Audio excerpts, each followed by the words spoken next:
अखाड़ा परिषद के अध्यक्ष रविंद्र पुरी जी इस वक्त हमारे साथ हैं।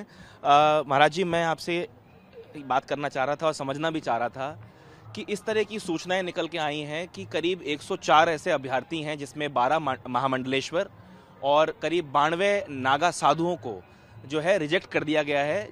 उनको वो जो बनना चाह रहे थे, 12 लोग महामंडलेश्वर बनना चाह रहे थे और 92 लोग नागा साधु बनना चाह रहे थे। हम आपसे ये समझना चाहते हैं, क्योंकि बड़ा व्यापक ज्ञान आपके पास है, क्या वो प्रतिक्रियाएं होती हैं, क्या वो प्रक्रिया होती है, क्या पूरा प्रोसेस होता है जिसके तहत महामंडलेश्वर बनाए जाते हैं?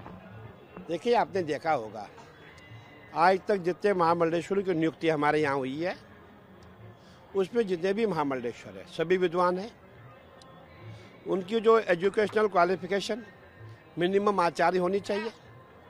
और मैंने पहले भी आपको कहा था, उनके पास तीनों बल होने चाहिए, धन बल, जन बल, तन बल। और देखिए, आपके पास धन बल है तो आप बहुत कुछ कर पाएंगे। आप जनहित के कार्य करेंगे, आप समाज की सेवा करेंगे। आपके पास विद्यालय होना चाहिए, आपके पास आश्रम होना चाहिए। और कहने का तात्पर्य है कि महामंडलेश्वर पद हमारे एक ईश्वर का पद है, एक मंडली का ईश्वर होता है, एक मंडल का ईश्वर होता है। उसके साथ कहीं संख्या में, सैकड़ों की संख्या में संत महात्मा उसके साथ रहते हैं और वो हमेशा धर्म प्रचार प्रसार करते रहते हैं। तो महामंडलेश्वर उसी को बनाया जाता है जो योग्य हो। अब आपने कहा नागा की बात, नागा आपने देखे होंगे।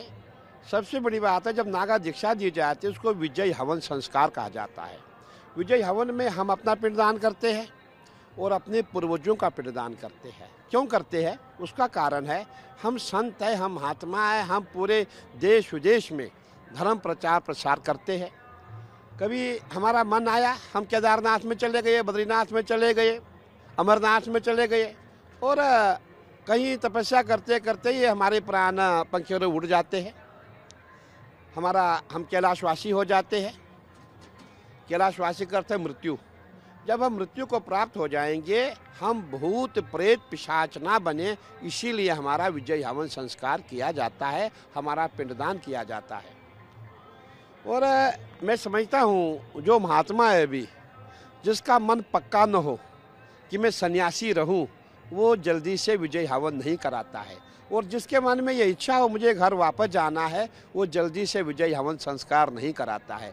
क्योंकि विजय हवन संस्कार का अर्थ है हमने सब दुनिया को छोड़ दिया और हमने निरंजनी अखाड़ा या जो भी संस्था जहाँ का वो नागा है, यही हमारे लिए सब कुछ है, यही हमारे ईश्वर है, यही हमारे भगवान है, यही हमारा घर है।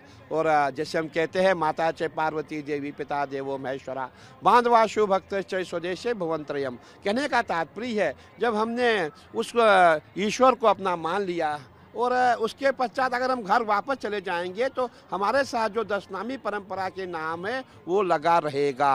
हम जैसे हम कोई त्यागी है, कोई भी जिस टाइटल का है वो टाइटल उसका समाप्त हो जाएगा, उसका टाइटल गिरिपुरी भारती वन हो जाएगा। इसीलिए बहुत जल्दी से जिसको घर जाने वाले जितने संत हैं वो जल्दी से नागा नहीं बनते हैं, विजय हवन संस्कार नहीं करते हैं। ठीक है, मैं इसमें पढ़ रहा था, उसमें था कि शैक्षिक योग्यता भी होती है, भूमि माफिया से संबंध, जमीन पे कब्जे ना हो, इसके अलावा पारिवारिक सदस्यों की जानकारी छिपाई ना गई हो और चारित्रिक दोष, ऐसे चीज़ों भी को भी आप मान्यता देते हैं? नहीं, बिल्कुल। आपने देखा होगा, जो चरित्रहीन हो उसको कौन बनाएगा? उसे कोई नहीं बनाएगा।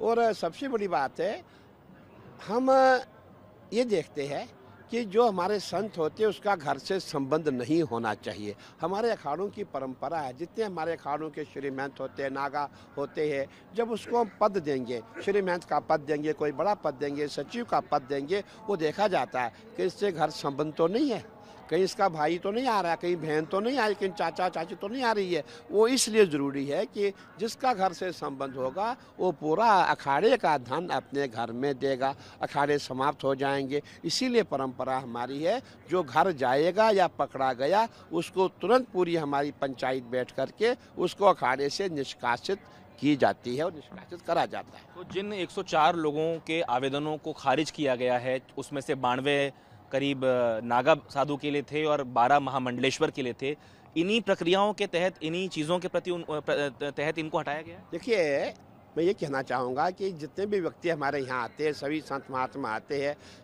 हम देखते हैं कि इनमें क्या कमी है और कुछ ऐसी भी चीज़ें होती है जो हम आपको बता नहीं पाएंगे। और ये सब देखते हुए जो योगी होता है उसी को बनाया जाता है, जो योगी नहीं होगा उसको बनाया नहीं जाएगा।